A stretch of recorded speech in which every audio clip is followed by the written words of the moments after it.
Recentemente eu revi o filme Estamira, do diretor Marcos Prado. Na verdade, um filme documentário que vai acompanhar a Estamira, uma senhora em torno de 60 anos. Ela, ela trabalha como recicladora, como catadora de lixo. Ela tem um histórico bastante notável que ela vai contando ao longo do documentário. É um documentário que foi filmado entre 2000 e 2001.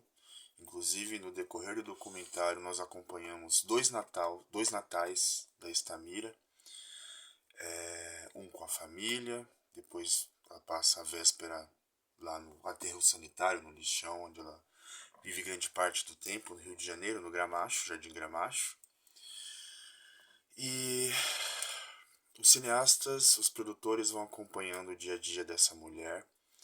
Ela visivelmente tem questões com sua saúde psíquica, é visivelmente uma pessoa que a gente pode dizer perturbada, e quem não é, mas a gente vai vendo ali um nível de perturbação bastante notável, que vai falar de um lugar que a gente pode pensar primeiramente no lugar geográfico onde a Estamira se encontra, né, durante a filmagem, né, durante sua vida. Né. A Estamira ela vai dizendo de uma certa missão que ela acredita carregar, uma missão de revelar para as pessoas o que ela chama de verdade. Dentro dessa revelação que ela acredita possuir, ser a portadora dessa revelação, ela vai dizendo, questionando sobre lógicas que a gente está bem acostumado, a gente naturaliza, que é tanto a lógica de desigualdade, a lógica de poder religioso, a lógica de o que é certo e o que é errado, o que é loucura, o que é sanidade.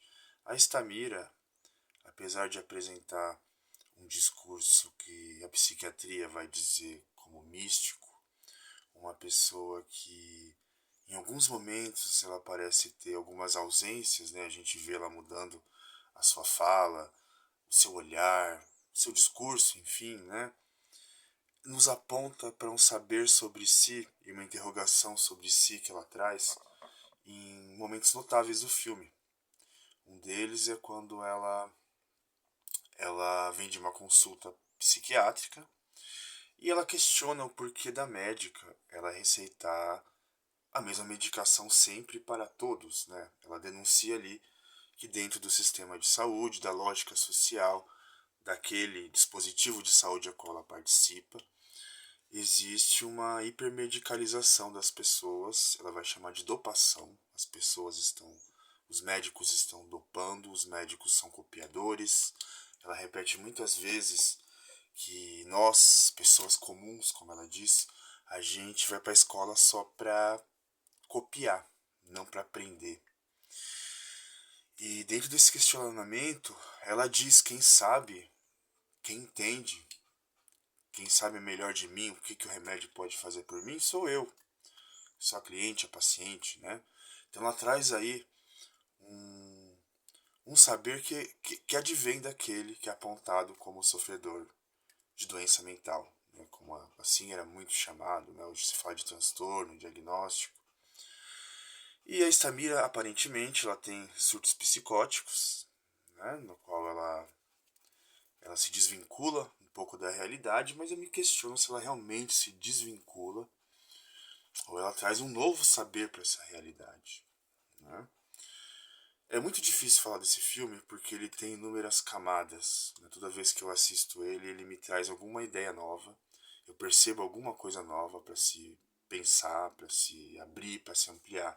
Quando se trata tanto de Estamira, mas da ideia de loucura, de saúde, né? Hoje, que é dia 18 de maio, é um dia emblemático, né, para a saúde mental, porque para o campo da saúde mental, porque é o dia da luta antimanicomial. É um dia no qual a gente reafirma a ideia de que as pessoas elas precisam ser tratadas em liberdade, precisa ser estimulada a sua autonomia, precisa se dar uma devida atenção e escuta para aquele que sofre, para aquele que está enlouquecido dentro dessa sociedade enlouquecida, né? A gente tem aí alguns anos já, né, um avanço de políticas públicas que tendem a retroceder. Eu estou falando aí de instituições de internação, formas de tratamento, discursos que estão mais fortes na sociedade, né, geralmente um discurso mais voltado ao saber da psiquiatria. A gente vê aí uma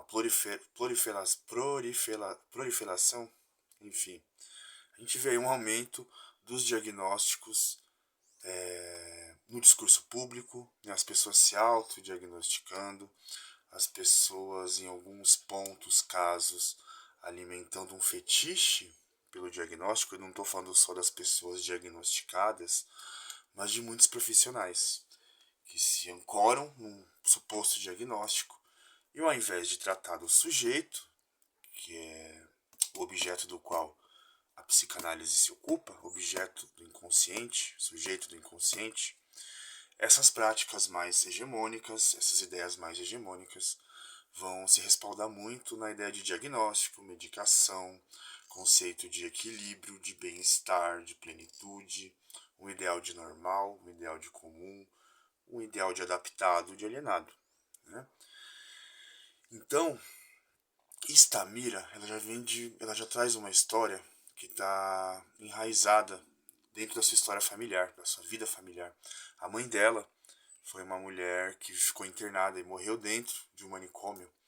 E isso é uma coisa que ela carrega como uma dor muito grande, né? Algo que a faz chorar, algo que a faz sofrer.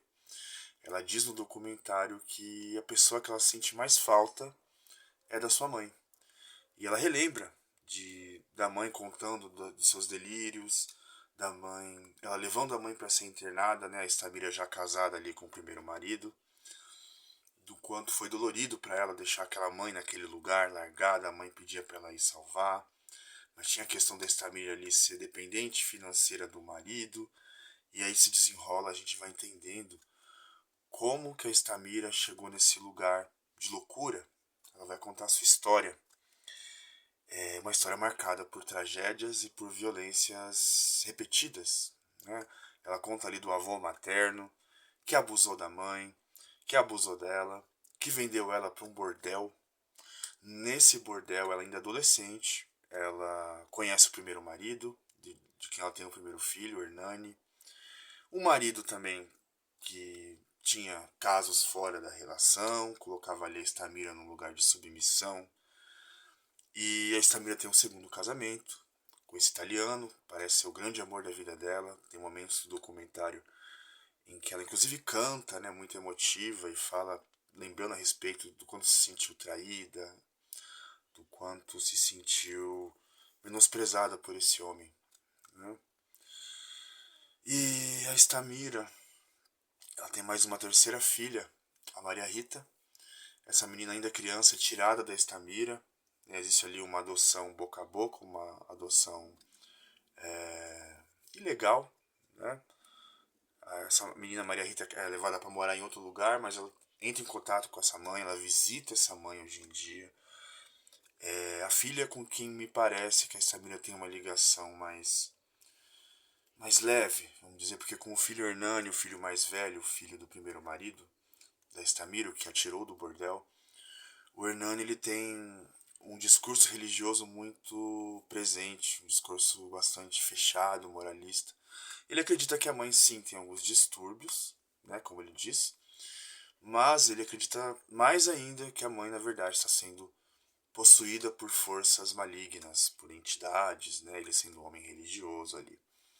E esse discurso bate de frente, porque a Estamira ela traz um questionamento a respeito do que é Deus, né, do que é religião, enfim. Né, pensando na sua situação, né, ela diz frases muito fortes para salientar isso. Né, ela diz que Deus é esse, né, que só pensa em guerra, um Deus que estupra, um Deus que... Ela vai revivendo todos os traumas da sua vida. Né. A filha do meio, a Carolina, ela também tem um respeito pela mãe, pensando a história da avó. Ela diz que não quer repetir, fazer com a mãe o que fizeram com a sua avó, largar ela no manicômio, então ela é mais a favor da mãe estar em liberdade, mas traz críticas a respeito da vida da Estamira ali, no aterro do no aterro sanitário do Gramacho, no lixão, né? A Samira, ela vive num barraquinho isolado, no bairro do Campo Limpo, Campo Grande, não lembro agora, ali no Rio. Ela faz todo um rolê para chegar no lixão e às vezes passa noites lá, né? E ela tem uma turma ali, tem alguns amigos, né? Pessoas também jogadas à margem da sociedade. E ali ela tem uma espécie de círculo social, uma rede de apoio, a gente pode dizer, né? No qual ela é escutada, inclusive. Né? Tem aqueles senhorzinhos ali que acompanham, eles param para escutar. Essa Bíblia ali tem voz, né? E é muito difícil, de novo, né, falar sobre esse filme, porque começa a me vir várias imagens, porque é um filme muito poderoso pra gente pensar hoje, o que a gente entende como saúde mental, o que a gente entende como loucura, né? Porque Samira não traz só um discurso sobre si, né, isso aconteceu comigo e eu sou assim. Na psicanálise a gente não necessariamente, aliás, a gente não vai pensar que as consequências de um sofrimento, sintoma, transtorno, mal-estar, vem de ordem de, é, como que se diz? Causa e efeito. Né? Estamira é assim que aconteceu isso. Não. E no discurso da Estamira, a gente vê ali uma construção de um psiquismo que ele expande para críticas a respeito não só da sua vida subjetiva, pessoal, história particular, mas também uma história institucional da sua família, uma história política, pensando o seu lugar hoje, né? Pensem bem, né? Uma mulher com uma história dessa, uma mulher preta, né? Vale dizer, a gente precisa fazer esse recorte. Uma mulher que vem de uma mãe que já esteve internada, ela sofre inúmeros abusos, ela sofre estupro depois de adulta, né? Onde é inclusive colocado em questão a sua antiga fé em Deus, né? Como se ela tivesse ali um corte, né? Cadê Deus nesse momento? E ela traz reflexões a respeito do destino do lixo, o que as pessoas fazem com o lixo, o que é aquele lugar ali que ela trabalha, o que significa aquilo. Ela reconhece o problema de tudo aquilo, mas ela ama aquilo. Aquilo dá sentido para a vida dela, né? Só que eu ouso aqui pensar, né?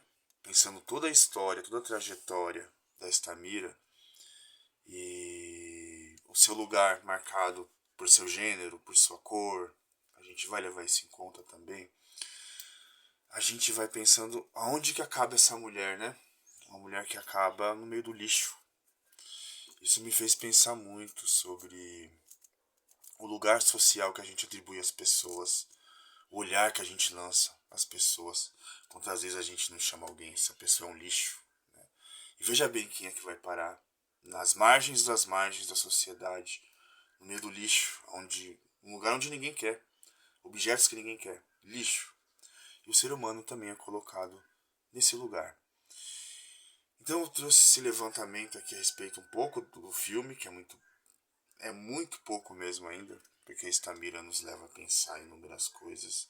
Mas fica o convite aí para quem quiser conhecer a obra, ela está disponível no YouTube de forma gratuita. Quem já assistiu vale a pena rever. É um filme que eu assisti a primeira vez em 2009, eu nem pensava ainda em fazer psicologia, né, vamos dizer assim. Eu me reencontrei com esse filme na faculdade, de tempos em tempos eu o revejo, porque ele é uma aula e um convite para a gente pensar a respeito do que é loucura, do que é sanidade e de quem somos nós.